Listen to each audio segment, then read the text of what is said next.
तुझं काय नाव? आयुष गणेश वाळंज. आयुष गणेश वाळंज. शाळेला कितवीला? 8वी. शाळेला कुठे आहे? श्रीमती रविबाई बाळाजी देवकर विद्यालय वडगाव अनंत. आज वार कुठला आहे? गुरुवार.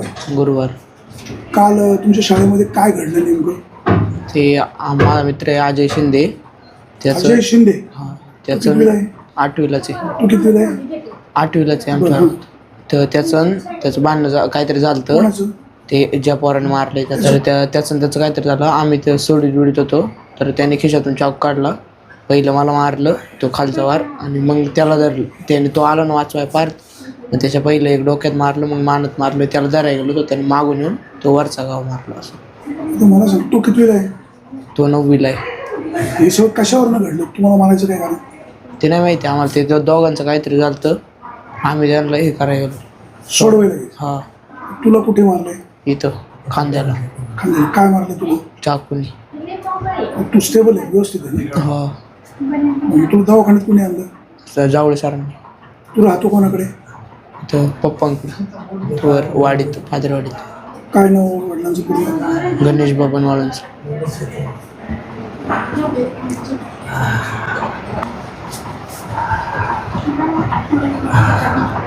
ताई नमस्कार. नमस्कार. काय नाव तुमचं? तेजश्री गणेश वाळंज. हा मुलगा तुमचा कोण? माझा मुलगा आहे तो. शाळेला कुठे असतो? शाळेला हायस्कूलला वडगाव आनंदमध्ये 8वीमध्ये शिकतोय. शाळेचं नाव काय माहिती? श्रीमती रविबाई बाळाजी देवकर विद्यालय. बरं, काय घडलं? मुलांनी तुम्हाला काय सांगितलं? मुलाने सांगितलं की त्या दोघांची भांडणं चालली होती. आम्ही सोडवायला गेलो तर त्याने त्याला सोडलं आणि यांना मारलं. हे दोघं जण सोडवायला गेले होते, पार्थ आणि आयुष. म्हणजे ज्यांनी यांच्यावर हल्ला केला त्याचं दुसऱ्यांचं भांडणं झालं होतं. हे दोघं सोडवायला गेले. यांच्यावर हल्ला केला. यांच्यावर हल्ला काय केला. तुमच्या मुलाला काय जखमा झाल्या? झाले ते त्याला 14 टाके पडलेले आहेत. पण शासनाने याच्याविषयी काहीतरी तक्रार घेतली पाहिजे नाही असं तुमची आमचं. मागणी काय? आमची मागणी आहे की याच्यावरती शाळेने किंवा शासनाने काहीतरी याच्यावरती केलं पाहिजे नाही. आमचा मुलगा शाळेमध्ये जातोय. शाळेमध्ये जर अशा घटना घडत असतील तर याच्यावरती शाळेने किंवा संस्थेने काहीतरी कारवाई केली पाहिजे, ज्यामध्ये असे जर दोषी आले की माझा मुलगा जरी दोषी असला तरी त्याच्यावरती कारवाई झाली पाहिजे आणि जो कोणी दोषी असेल त्याच्यावरती पण कारवाई झाली पाहिजे नाही. एवढीच मागणी आहे माझी शासनाकडे, संस्थेकडे.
बातम्या शेतीच्या, बातम्या मातीच्या,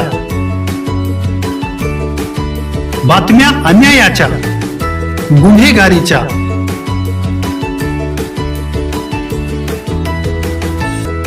राजकारणाच्या आणि समाजकारणाच्या, शोषणाविरुद्ध बुलंद आवाज, जनसामान्यांच्या हुंकाराची गाज, सत्कार्याला प्रोत्साहन, दुष्कृत्याला अनुशासन, निर्भीड, निस्पृह, सडेतोड, बेधडक आणि रोखटोक म्हणजेच विघ्नहर टाइम्स. शोध बातमीचा, ध्यास सत्याचा. आपलं चॅनल, आपली बातमी. सबस्क्राईब तर कराच, पण बेल आयकॉनवर क्लिक करायलाही विसरू नका.